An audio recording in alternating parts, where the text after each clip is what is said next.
Hello दोस्तों, ही आहे असांजो प्रिय प्यारो दोस्त अयाज़ अली।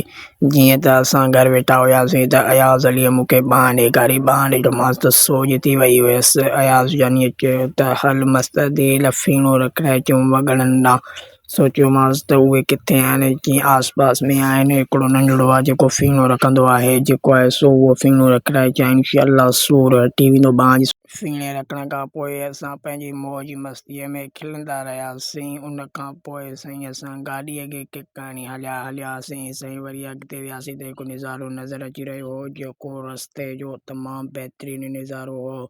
मूं सोचियो छो न भला अॼु मां इन जो हिकिड़ो व्लॉग भरे छॾियां। ऐं रस्तो बि तमामु ख़ूबसूरत हुयो। वरी साईं अॻिते हलियासीं त हिकिड़ो बि रस्तो ख़ूबसूरत मिलियो, जेको नओं रस्तो ठहियो हुयो। हाणे ताज़ो ताज़ो रस्तो ठहियो आहे। मूं सोचियो त भला इहो बि रस्तो मां ॾेखारे छॾियां, छो त मुंहिंजी पोस्ट हमेशह हाणे फेसबुक ते हलंदी रहंदी।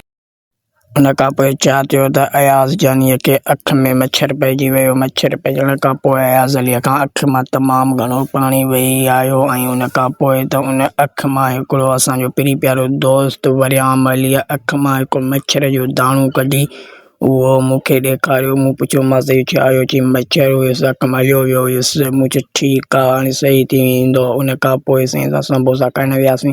समोसा खाइण खां पोइ त साईं अयाज़ जानी हिकु कॉल ते लॻो पियो दोस्त सां। मूं सोचियो भला हिकिड़ो वीडियो मां पंहिंजो भरे छॾियां।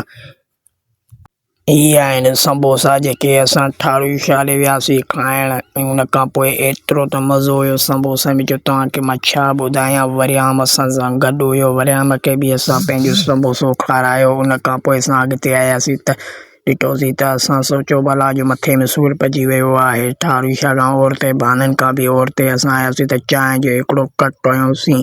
चांहि जे कट खां पोइ जीअं जो घर आयासीं त घर अचण खां पोइ असां केक कटियो, जेको हज़रत अली रज़ी अल्लाह ताला अन जी ॼमण जी तारीख़ हुई 13 रजबुल मुरज्जब।